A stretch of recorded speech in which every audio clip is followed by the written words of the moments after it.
This work, we have a country performance. I mean, that's a little bit nasty to look at. There's a rather nice version of this which has been done. These bubbles are, of course, the size of the market in the country. And a very simple way of looking at this is that the blue balloons are cooler, if you like, and the pinker balloons are a bit warmer. And what's interesting about this is you'll see that the EU 27 is a big balloon, but the pink balloon has dropped, which is a sign of progress. And the USA, even though it's a big balloon and it's way up there, there too, I should explain, the blue balloon is 2005, and 2008 is the pink one. But China, for instance, is the other way, and so is India. And what we're seeing is that the progress is all within the OECD, and we're not seeing the same progress in the emerging economies. So that's quite a big challenge. This chart just shows you. It's interesting, I suppose. It's the same sort of information. But what's quite striking here is that amongst the largest progress in the OECD has been in the larger vehicle classes. This one, okay. This chart is work done by KG Delete for us. Will be published shortly. And it shows basically that France is the winner at the moment in terms of the most fuel-efficient vehicle fleet. Of course, a very significant part of that is penetration of diesels. And that's not something necessarily that we want to recommend to everybody, because, of course, there are other issues, air quality issues, all sorts of issues. We don't want silver bullets. But France is winning. This chart, again, comparing these, shows different fuel efficiency rates. This one gives you by size. Striking here is that actually China is not very significant in the very small cars, and it's quite large in the C class. Of course, the USA, no small cars at all. Engine size, you get the same sort of thing, huge engine size in the USA, in the so-called E class. France is interesting because it's not just about diesels, it's about downsizing. And this one, if you look at the chart 2008, you'll see the green bar shows a much bigger increase in smaller engine sizes. Of course, many of them diesels, but smaller is, I think, part of the solution.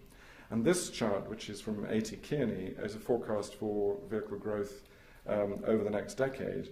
And again, what it shows is their expectation is a big increase in the proportion of vehicles being sold, forecast at the end by 2020 of around 89 million vehicles, with by far the largest share of that being small, medium small and ultra low cost vehicles. And that's a healthy trend.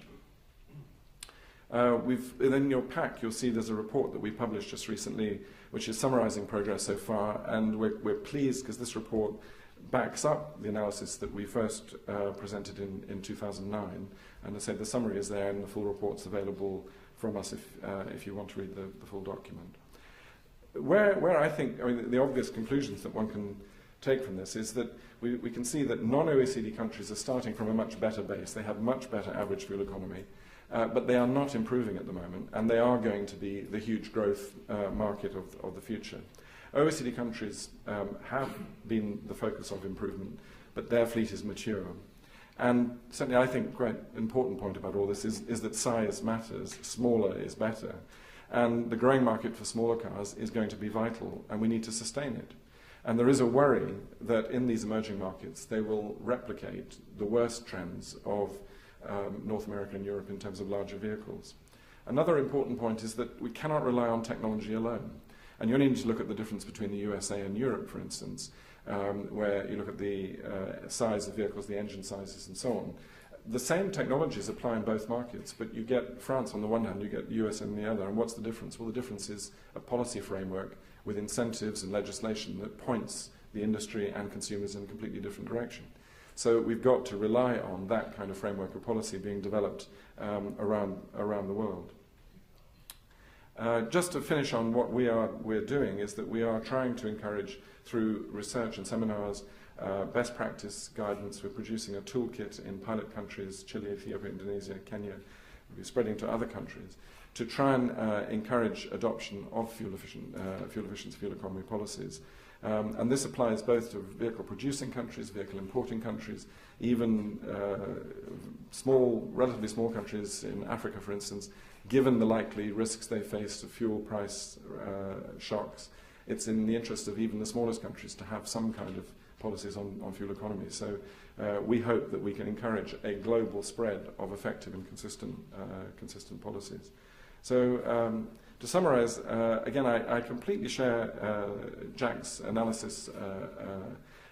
I don't want to give everyone a sense of gloom about all of this, but the challenges are formidable. I think a final point that I'd like to make, which is in relation to the UK and the Low Carbon Partnership, what countries like the UK should be doing, is I think there's a huge opportunity to be a leader in technology, to demonstrate progress and what can be achieved through good policies, through good technologies. And I think that the really important thing is to engage globally so that we try and encourage the emerging markets, not in any way that is patronizing, but to embrace, if you like, a kind of leapfrog strategy where they sustain the good starting point they've got. Somehow what we want to do is accommodate the impressive demand that one's going to see for individual transport, for cars. That's almost impossible to resist, but let's try and keep it at a much more sustainable path, which probably does mean trying to keep the size of the vehicles quite small. And a final point, almost a serious point, but sounds frivolous. It's very impressive at the moment. Aston Martin, together with Toyota, have produced a sort of supercar mini car, which I gather is free if you buy the big Aston Martin, and you get this Toyota Aston Martin giveaway. And I think progress will come when Ferrari, instead of building V12 monsters, actually produce a supercar that's tiny, and it costs an absolute fortune, and only Hollywood stars can buy it, but that it's a tiny little fuel-efficient supercar. And I think we've got to realize that a lot of the reason people are buying cars, it's not just for transport and mobility, it's also to do with prestige and status and all the rest of it. And what we've got to do is make very small, very fuel-efficient cars as sexy as possible in the marketplace, and also wearing, since I was introduced to wearing a lot of safety hats, also as safety as possible, which I think is a square that can be, a circle that can be squared, or the other way around. Anyway, thank you very much.